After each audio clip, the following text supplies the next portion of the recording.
नमस्कार साथियों, स्वागत है आपका हमारे इस सरकारी जॉब ज्ञान के प्लेटफॉर्म पर। इस वीडियो में आपको कंप्लीट आरपीएफ रेलवे सुरक्षा बल के बारे में जानने को मिलेगा, इसकी वैकेंसीज के बारे में जानने को मिलेगा। क्या फिर से आरपीएफ 2024 का नोटिफिकेशन आ चुका है? क्या एग्जाम डेट आ चुका है? क्या एडमिट कार्ड कब तक आएगा? और क्या अगर ये विंडो ओपन करते हैं, फिर से रजिस्ट्रेशन कराते हैं, क्या वैकेंसीज बढ़ सकती हैं और रजिस्ट्रेशन करने का मौका मिलता है फिर से?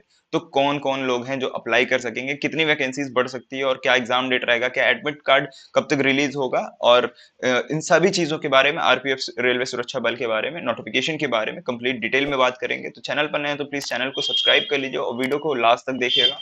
एंड वीडियो पसंद आए तो प्लीज लाइक करिएगा। तो बढ़ते हैं आगे आरपीएफ ये नोटिफिकेशन की ओर। ये हमारी वेबसाइट हिंदी में wiki.com पर हमने आर्टिकल अपलोड कर दिया है एंड आर्टिकल आप चाहे तो पढ़ लीजिएगा एंड इसके बाद मैं आपको कंप्लीट डिटेल बताता हूँ। सबसे पहले ओवरव्यू बता देता हूँ, लास्ट में हम एग्जाम डेट और वैकेंसीज कितनी बढ़ सकती हैं, क्या फिर से विंडो ओपन होगा या नहीं होगा, और अगर विंडो ओपन होता है तो कैसा रजिस्ट्रेशन करना है, क्या एलिजिबिलिटीज रहेंगी।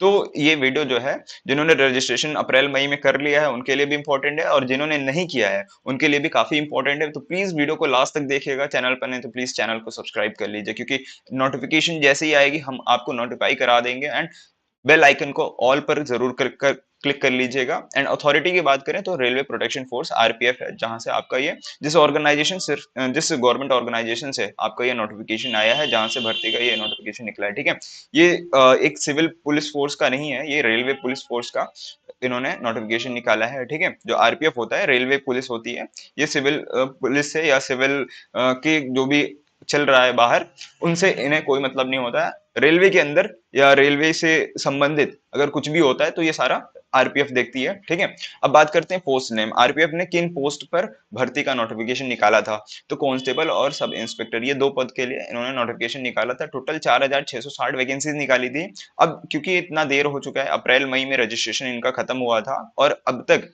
एग्जाम डेट का कोई पता नहीं है, एडमिट कार्ड अभी तक नहीं आया है।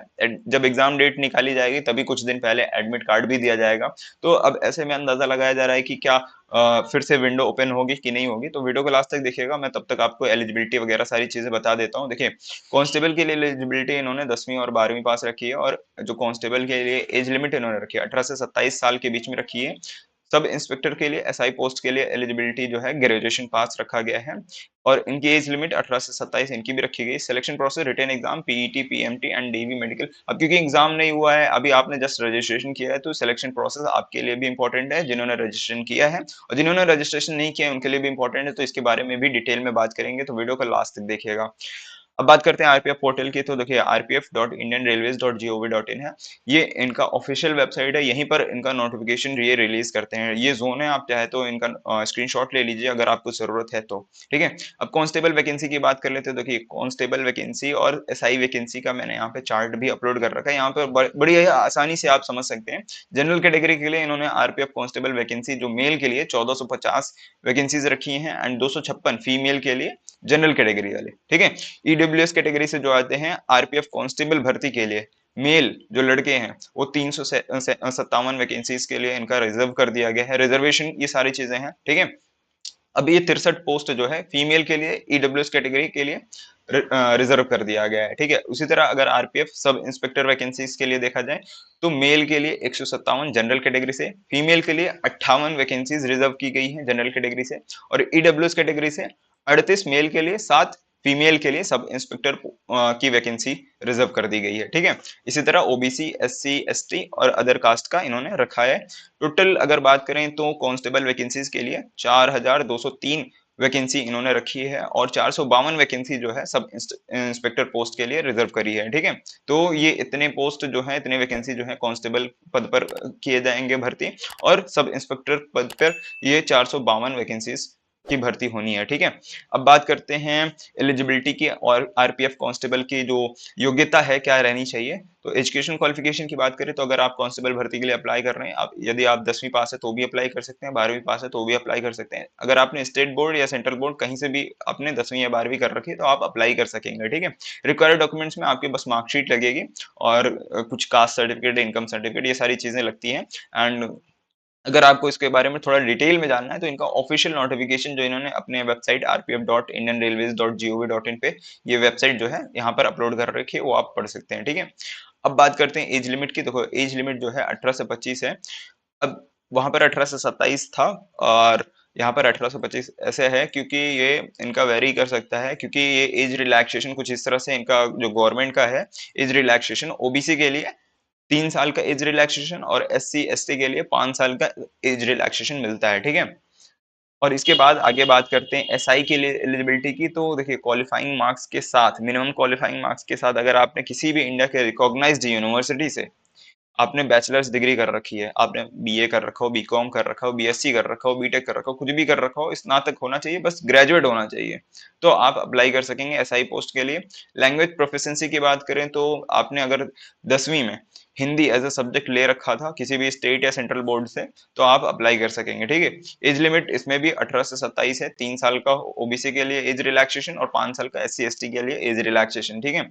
और अगर आगे बात करते हैं फाइनल ईयर ग्रेजुएशन कैंडिडेट्स के लिए, देखो यहाँ पर सबसे बड़ा बोनस पॉइंट है ग्रेजुएशन वालों के लिए, जो जैसे बीए का 3 साल का होता है तो थर्ड ईयर में भी आप अप्लाई कर सकेंगे, ठीक है।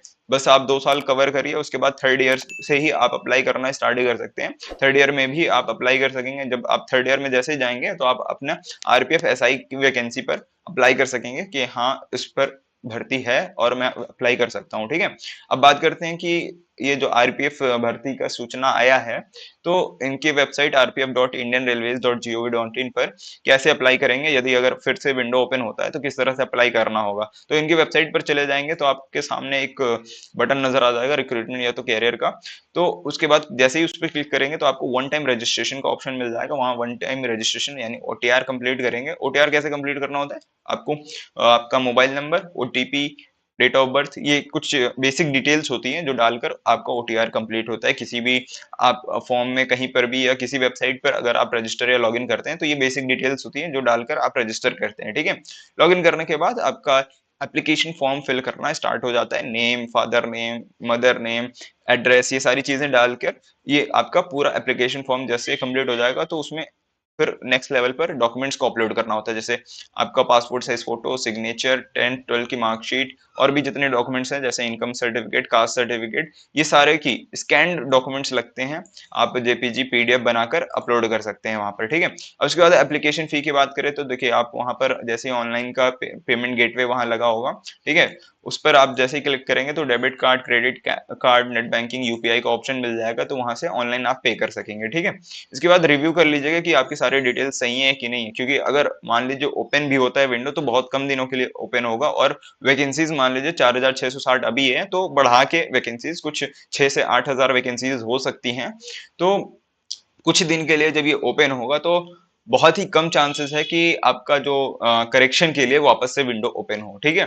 तो ये एप्लीकेशन फॉर्म जैसे आप रिव्यू कर लीजिएगा, फिर सबमिट करिएगा। सबमिट करने के बाद आपके सामने एक पीडीएफ नजर आ जाएगा, उसको डाउनलोड कर लीजिएगा, प्रिंट आउट निकलवा लीजिएगा क्योंकि आगे उसकी जरूरत पड़ेगी। इसके बाद आप जैसे ही एग्जाम डेट आया जाएगा, जैसे एग्जाम डेट जैसे ही आता है मैं आपको नोटिफाई करा दूंगा, बस चैनल को सब्सक्राइब कर लीजिएगा। एग्जाम डेट के आते ही कुछ दिन पहले ही आपका एडमिट कार्ड का भी नोटिफिकेशन आ जाएगा कि भाई एडमिट कार्ड रिलीज हो गया, अब डाउनलोड कर सकते हैं। उससे पहले ही एग्जाम डेट का ये नोटिफिकेशन बता दिया जाएगा। बाकी आपको बस चैनल का सब्सक्राइब कर लेना है। आगे बात करते हैं हम एग्जामिनेशन टेस्ट अटेंड, इसके बाद देखिए एग्जामिनेशन होगा, टेस्ट होगा, उसके बाद डॉक्यूमेंट वेरिफिकेशन वगैरह होंगे। ये सारी चीजें आप ऑफिशियल नोटिफिकेशन पीडीएफ से पढ़ेंगे तो डिटेल में आपको सारी चीजें पता चलेंगी, ठीक है।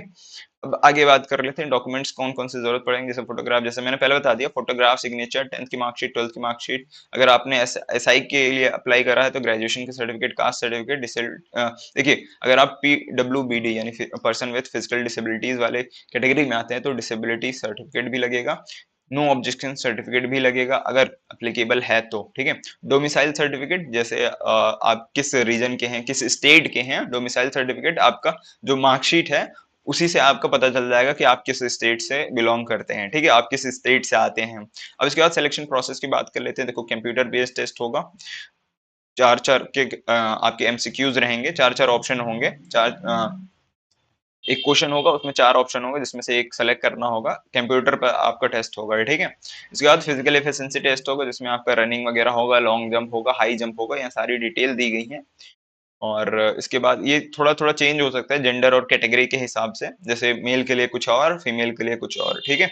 इसके बाद फिजिकल मेजरमेंट टेस्ट होगा जिसमें हाइट, चेस्ट वगैरह ये सब चीजें देखी जाती हैं। फिर उसके बाद डीवी यानी डॉक्यूमेंट वेरिफिकेशन होगा। डॉक्यूमेंट वेरिफिकेशन के बाद ट्रेड टेस्ट होगा अगर एप्लीकेबल हुआ तो। इसके बाद फाइनल एक मेरिट लिस्ट बनेगी, अगर आपका उसका नाम हुआ उस मेरिट में अगर आपका नाम हुआ तो समझ लीजिए आप सेलेक्ट हो चुके हैं। इसके बाद एक मेडिकल टेस्ट होता है, उसमें भी अगर आप शॉर्टलिस्ट हो जाते हैं तो बहुत ही बढ़िया है, फिर आपको एक अपॉइंटमेंट लेटर दिया जाएगा, देन उसके बाद आप ज्वाइनिंग आपको मिल जाएगी।